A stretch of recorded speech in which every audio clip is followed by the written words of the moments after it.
everyone! Well, for today's video, I'm going to be giving my opinion on the Daniel Smith watercolor paints. As an artist, trying out new paints and moving from intermediate to professional or from beginner to professional is very important. And these were one of the brands that I wanted to try out for a long time. So I decided to get the Essentials kit. This retails for £36 on Amazon, and it comes with the colors Hansa Yellow, New Gamboge, French Ultramarine, Phthalo Blue, Pyrrole Scarlet, and Quinacridone Rose. So one of the things that I noticed when I was setting up the palette is that the paints were highly pressurized into the tube. At the moment you would unscrew the cap, the paint kind of just exploded and it went on my finger. And I noticed that with most of the tubes, and even tubes that I had bought separately. This was taken during February, and in that time I bought more Daniel Smith paints and it's kind of the same, so I don't know what's happening with that. And I'm just swatching the paints so I can get a feel for them.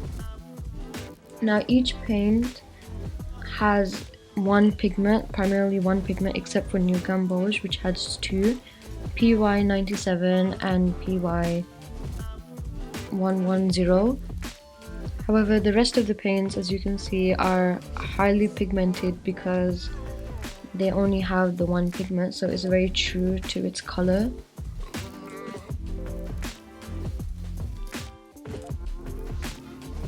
And because of the high pigmentation, each tube retails for about £8, and the tubes were 5 milliliters, 0.17 fluid ounces, and it's premium artist grade.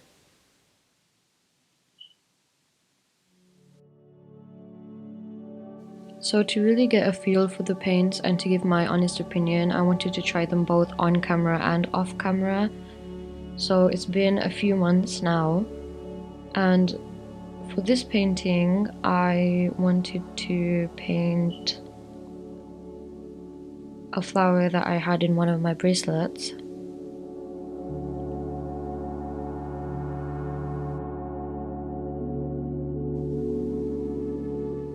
So I painted Forget-Me-Nots, and I started off with the background color. I wanted to go for those those vintage flower posters that you would get, like the scientific ones with the warm background and the scientific name and the number. I don't know if you guys know, but I wanted to paint one of those kind of in that style.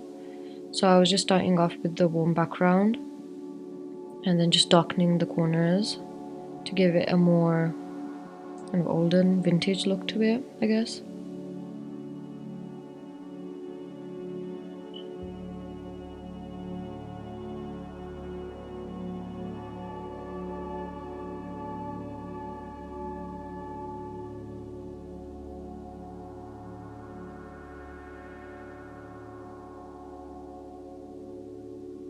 And something that I was not used to was that the colors are very, very vibrant. And when I say very vibrant, I mean they're like highly pigmented, to the point where it took me some time to get used to, because if I'm going from intermediate to professional, the range is so different and the performance of the paints varies significantly.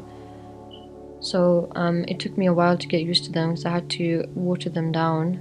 My style is more translucent because I like to paint flowers and such. So because of that, like, it wasn't a bad thing, but it's just something that I had to get used to. Like you can see here, you just use like the smallest amount of water and the color is beautiful.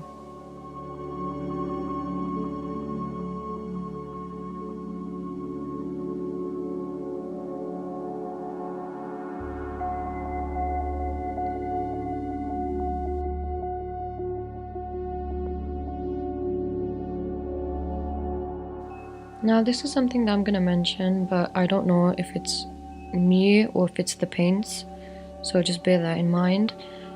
I kind of noticed when I was painting that the paint dries very fast, and I don't know if it's the old paints that I've been working with, and because obviously these are new and it was a bit different, but that's something that I noticed. Like you didn't have much time to kind of play around with the paint and to lighten the paint, so I had to use a paper towel to quickly dab it off before it dries too much.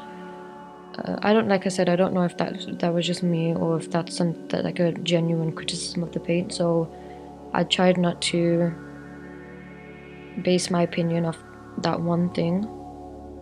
But overall, I mean, as you can see, I'm shading here,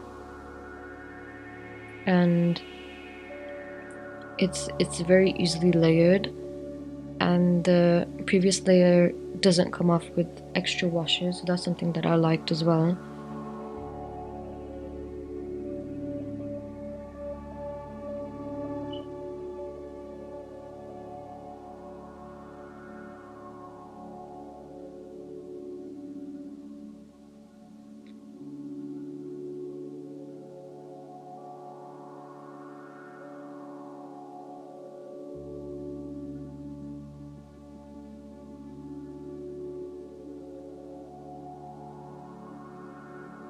Now, in terms of the color selection of the Essentials kit, they included a lot of warm shades and warm tones, which was very nice. It almost reminded me of, it was like very summer colors in a way.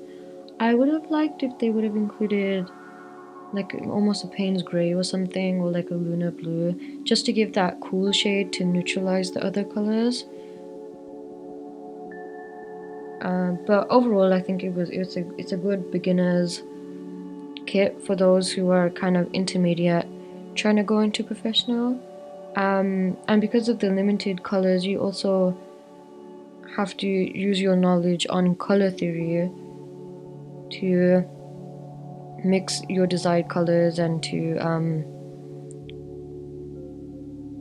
get the shades that you want, which is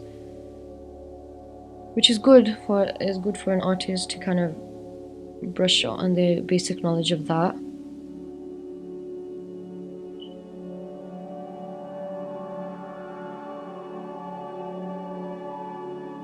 The Pyral Scarlet, I must say, it was more orange than like a true red.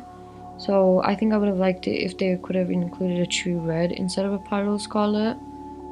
That would have been a tiny bit better. And the only color in this set that had two pigments was this one, the New Gamboge. It had the pigments PY97 and PY110. The PY97 is almost like a Naples yellow, lemon yellow. It's very bright and cool. And the PY110 is an Indian yellow, which is more on the warm side. And I think that's why I love this color a lot, because it's both cool and warm. And I used it when I was mixing the colors. So yeah, I'm quite happy that they included a shade like that in it, the set.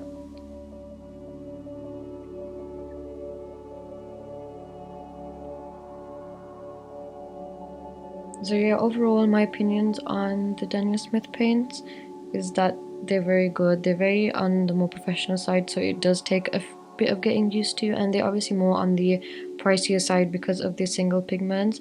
But other than that, I really did enjoy them, and I hope to get some more in the future. Bye guys.